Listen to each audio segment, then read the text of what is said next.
نام جھانزیب ہے اور اس وقت میں پاکستان میں ہوں اور میرے ساتھ موجود ہیں سید ظفر عباس JDC۔ ظفر بھائی کیسے ہیں آپ؟ آپ خیریت سے بھائی؟ الحمدللہ ظفر بھائی۔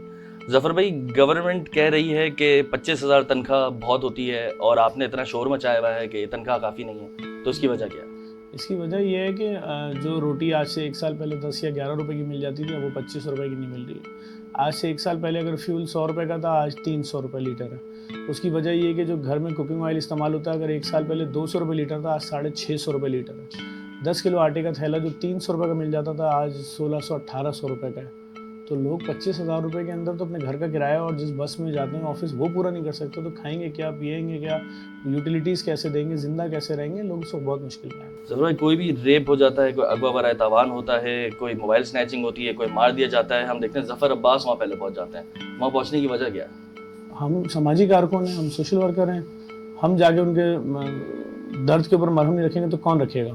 دیکھیں میڈیا آگے اپنا کام کرے گا، صحافی اپنا کام کرے گا، پولیس اپنا کام کرے گی، دیگر جو بھی ادارے اس میں ہوں گے وہ اپنا کام کریں گے، لیکن اصل کام تو وہاں سوشل ورکر کا ہے نا، وہ آ کے اس معاملے کو دیکھے گا، اس کو کیسے ہائی لائٹ کرنا ہے۔ ہم تو ایک ایکٹیوسٹ ہیں، اگر کہیں ظلم زیادتی جبر ہوا ہے تو ہم روڈ پہ نکلتے ہیں، ہم احتجاج کرتے ہیں، ہمارے پاس مختلف طریقے ہیں احتجاج کرنے کے، اس آواز کو وہاں تک پہنچایا جائے تاکہ اس مظلوم فیملی کو جو یا تو شہر میں رہتی ہے یا کہیں گاؤں دیہات کسی کونے میں اس کو انصاف کی فراہمی ہو سکے اور یہ ظلم جب رک سکے جو بھی وہاں پر ہو رہا ہے۔ آپ نے ڈائلسس سینٹر بھی بنائے ہیں اور ڈائلسس سینٹر بنانے کی وجہ کیا ہے اور کتنے لوگ وہاں سے روز ڈائلسس کراتے ہیں؟ ڈائلسس فری ڈائلسس سینٹر بنانے کی وجہ یہ ہے کہ ایک گردے کا مریض مہینے کے 2.5 لاکھ 3 لاکھ روپے نہیں دے سکتا، اور 2.5-3 لاکھ اس کو اس وقت تک ہر مہینے دینے جب تک وہ قبر میں نہ چلا جائے، مرے گا نہیں، کیونکہ اس کا ٹرانسپلانٹ تو نہیں ہوا اس لیے وہ ڈائلسس پہ۔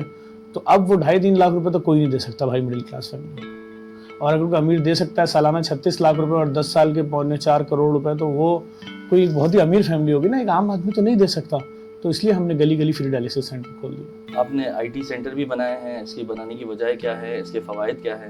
IT سٹی ہم نے بنایا، بنانے کی وجہ صرف یہ کہ ای کامرس کے وہ کورسز جو مارکیٹ میں 1 لاکھ یا 1.5 لاکھ روپے کے ہیں وہ لوگ یہاں سے کر کے گھر بیٹھے $100-150-200 اسٹارٹنگ میں اور اس کے بعد پھر $1,000-2,000 مہینہ کمائیں تاکہ ان کے گھر سے بے روزگاری، بھوک، غربت، مفلسی، افلاس کا خاتمہ ہو۔ ظفر بھائی ایک جوان لڑکا کراچی کا 20 سال کا 25 سال کا، اس کے دماغ میں ہوتا ہے کہ میں کریئر بنا لوں، میں اپنا فیوچر بنا لوں، میں کچھ کر جاؤں، آپ کے دماغ میں فلاحی کام کرنے کا کہاں سے؟ نہیں، میں پیدائشی سوشل ورکر ہوں اور میں نے پاکستان میں شاید 21 یا 22 سال کی عمر میں سب سے کم عمر کا ملٹی نیشنل کمپنی کا نیشنل سیلز مینیجر رہ چکا ہوں۔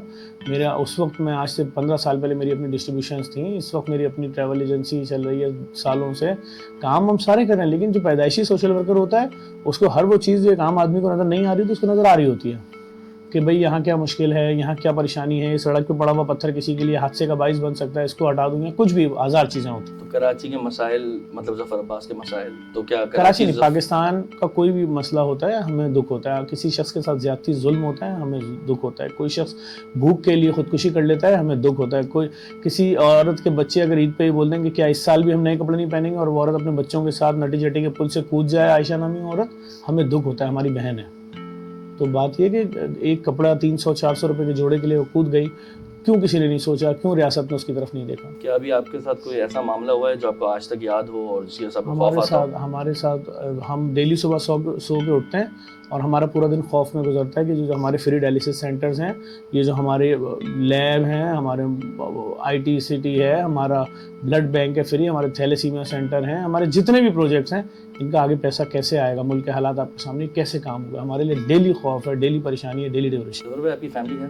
بالکل ہے۔ آپ کو ڈر نہیں لگتا؟ کبھی آپ بیگرز مافیا کے بارے میں کہہ رہے ہیں، کبھی آپ فروٹ والوں کے پیچھے پڑ جاتے ہیں، کبھی آپ چینی والوں کے پیچھے چڑھ جاتے ہیں؟ ہمارے جاننے والے، ہمارے بہت قریبی بہت سارے دوست جو میری طرح سوشل ایکٹیوسٹ نہیں تھے، جو روڈوں پہ ظلم کے خلاف آواز نہیں اٹھاتے تھے، وہ مارے گئے اس ملک میں مختلف وجوہات کی بنا پہ، کسی کو دہشت گرد مار کے چلے گئے، کسی کی زبان پسند نہیں تھی، کسی کا مسلک پسند نہیں تھا، کسی کا مذہب پسند نہیں تھا، تو وہ تو کچھ بھی نہیں کرتے تھے بیچارے، تو اگر میرے جیسا آدمی بھی چلا جائے گا تو کیا ہوگا؟ ظفر بھائی اگر کسی کو کوئی مسئلہ ہے اور آپ تک پہنچنا ہے تو آپ تک پہنچنے کا کوئی پروٹوکول ہے یا آپ سے میں ایک عام بندہ آ کے اپنی فریاد کرنا چاہ رہا ہے کیسے؟ 24 گھنٹے آفس کھلا ہوا، 24 آورس۔ تو 24 آورس میں وہ کبھی بھی آئے گا، کہے گا ظفر عباس سے ملنا؟ نہیں، ظفر عباس سے مل کے کیا کرے گا؟ وہ اپنا مسئلہ بتائے گا کہ مالک مکان نے گھر سے نکال دیا ہے، بجلی کٹ گئی ہے، بچہ وینٹیلیٹر کے اوپر ہے، ایکسیڈنٹ ہو گیا ہے، فیس کا مسئلہ ہے، کرائے کا مسئلہ ہے، راشن کا مسئلہ ہے، ایڈمیشن کرانا ہے، وینٹیلیٹر کا مسئلہ ہے، ڈائلسس کا مسئلہ ہے، جو اس کے مسئلہ بتائے گا اس کو حل کرنے کی پوری کوشش کریں گے۔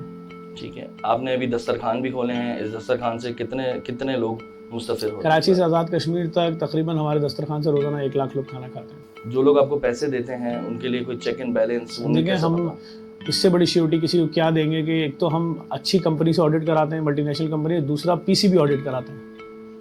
हम वो एनजीओ में पाकिस्तान की शायद चंद एनजीओ में जो पीसीबी ऑडिट कराती है, हम खुला ऑडिट कराते हैं। रियासत पाकिस्तान का इदारा है, उसको जितनी मिलियन उसकी फ़ीस होती है पे करते हैं, उसके बाद उनके लोग आते हैं इस्लामाबाद से, हम ओपन ऑडिड कराते हैं।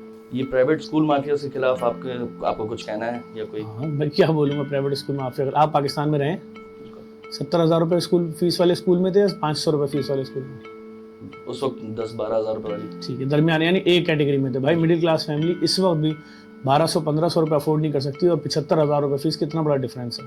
और फिर स्कूल कौन सा स्कूल भाई, आप मुझे बताओ ना। आप बच्चे को 25 किलो का बैग लेके बच्चा स्कूल जाए और उसके बाद आने के बाद 9 घंटे ट्यूशन के सर से पढ़े, तो स्कूल में क्या पढ़ रहा है? तो भाई बात ये पूरा सिस्टम है यहाँ, तो आप किस किस चीज़ के खिलाफ आवाज़ उठाओगे? जेडीसी का स्कूल बनाने का आगे कोई इरादा है? बन चुका हमारा स्कूल फाइनल स्टेज पे। 2 बड़े सरकारी स्कूल लेके उनको हमने बाउंड्री उनको एक साथ मिलाया है और वो फ्री स्कूल के नाम से इंशाल्लाह शुरू होने जा रहा है। जफर भाई अक्सर कहते हैं कि ट्रांसपोर्ट बहुत महंगा हो गया है, तो उसके हवाले से जेडीसी कुछ कर रहा है? जेडीसी ने पिछले हफ्ते भी फ्री ट्रांसपोर्ट सर्विस का आगाज़ किया है, जिसमें पहले मरले में 3 बसें चलना शुरू हुई हैं, टावर से सरजानी है, इंशाल्लाह आगे तमाम रूट्स हो जाएंगे। और ये बिल्कुल फ्री है? बिल्कुल फ्री है।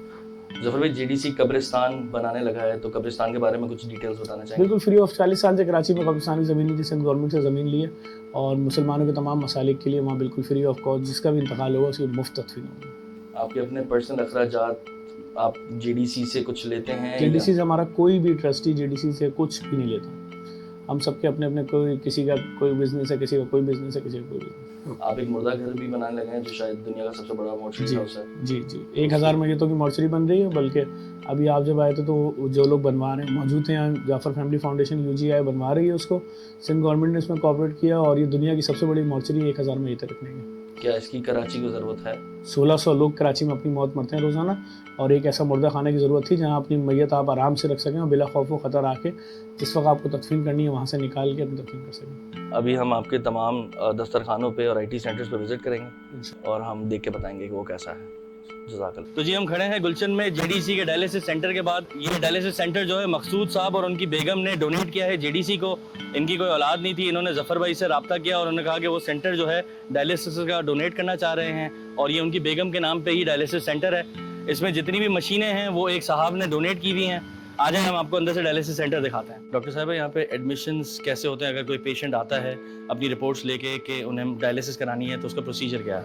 उसका प्रोसीजर ये है कि हमारे पास वीकली OPDs होती हैं जिसमें कंसल्टेंट आते हैं। ठीक है। उसके बाद जो है हम इनकी सारी जो प्रीवियसली ऑब्वियसली ये लोग यहाँ से कहीं और से करवा रहे होते हैं राइट। तो उनकी सारी हिस्ट्री देख के और उसके बाद हम लोग डिसाइड करते हैं कि whether we want to induct और क्या फर्दर इस तरीके से। ठीक है। अमूमन प्राइवेट हॉस्पिटल्स में अगर ये चीज़ कराते हैं या कोई और चैरिटेबल ऑर्गेनाइजेशंस में कराते हैं तो इसके क्या अखराजात होते हैं और यहाँ पे आप लोग क्या चार्ज कर रहे हैं? हमारे पास फ्री ऑफ कॉस्ट होता है और अगर आप किसी प्राइवेट सेटअप में जा रहे होते हैं तो वहाँ पर 15,000 to 16,000 पर सेशन। तो मैं मौजूद हूँ जेडीसी ओल्ड एज होम में और हमारे साथ है जाफर तैमूरी साहब। आपका किन किन ममालिक से आपका वाबस्ता रहा है? सर इत्तेफाक से ज़्यादातर मैं बाहर ही रहा हूँ। 17 ईयर्स जो है वो एमिरेट्स में एज ए बैंकर मैंने काम किया है। Then I came back from there, थोड़ा बहुत बिजनेस भी किया यहाँ पर। Then I got the chance to go to UK United Kingdom, then I went to USA। तो USA जाने का मकसद सिर्फ ये था कि वहाँ पे ऑरलैंडो के अंदर जो है एक कंपनी, बल्कि यूनिवर्सिटी समझ लें आप, बहुत बड़ी, वो कोर्सेज़ वगैरह जो है वो ऑफ़र कर रही थी और वो कोर्सेज़ चूँकि हमारे बैंक से जो है वाबस्ता थे उसका सब्जेक्ट, लिहाजा वो करने के लिए फिर मुझे ऑरलैंडो जाना पड़ा। अब यहाँ मैं रहता हूँ, शहजाद साहब रहते हैं, हम दोनों बड़े उससे, बाकी सब भाइयों की तरह रहते हैं हम सब, कोई आपस में कोई वो नहीं है। यहाँ कोई अमीर नहीं है, कोई गरीब नहीं है, हम सब इसी जगह पे ओल्ड एज होम में रहते हैं बस। जेडीसी में आने के बाद आपको कोई तकलीफ या कोई परेशानी? अल्हम्दुलिल्लाह जब से मैं जेडीसी में आया हूँ तो जो मैं डिप्रेशन का शिकार था, अल्लाह ताला ने मुझे बड़ी मेहरबानी करी यहाँ भेज के। एक रास्ता बना, ज़राए बना है, एक मेरे यहाँ फरिश्ते से एक शख्स से वो लेकर आए, मुझे यहाँ रखा उन्होंने। अल्लाह का शुक्र है, मुझे यहाँ कोई किसी किस्म की कोई तकलीफ़ नहीं है। यहाँ पे इन्होंने घर जैसा माहौल रख दिया हुआ है हमें शिकायत का मौका ही नहीं दिया है। ऐसा माहौल मैं समझता हूँ कहीं नहीं, पाकिस्तान में कहीं नहीं मिलेगा। तो जी अभी हम मौजूद हैं JDC के मुर्दा खाने में, मोर्चरी हाउस में, जहाँ पे बहुत ही बेहतरीन माहौल है, हरियाली वगैरह है, तो कहीं से भी ऐसा लग नहीं रहा है कि हम एक मुर्दा खाने में आए हुए हैं। बहुत ही सिंपल सा प्रोसेस है एडमिशन का। हम इस खिड़की पे जाएंगे, बिल्कुल बैंक की तरह निज़ाम है। यहाँ से हमें एक टोकन मिलेगा और टोकन के बाद आगे प्रोसेस स्टार्ट हो जाएगा। हर चीज़ यहाँ पे CCTV कैमरा से मौजूद है। अंदर इंतज़ामिया और कॉन्फ्रेंस टेबल है, फिर उसके अलावा जो लवाहिकीन है उनके लिए रेस्ट रूम और पीछे आराम करने की जगह भी है। जैसे कि आप देख रहे हैं, ये JDC का गुसल खाना है, जहाँ लोग अपने लवाहिकीन का गुसल करा सकते हैं आके। बहुत ही अच्छा बना हुआ है, साफ़ सुथरा। तो अभी मैं मौजूद हूँ JDC के मुर्दा खाने में।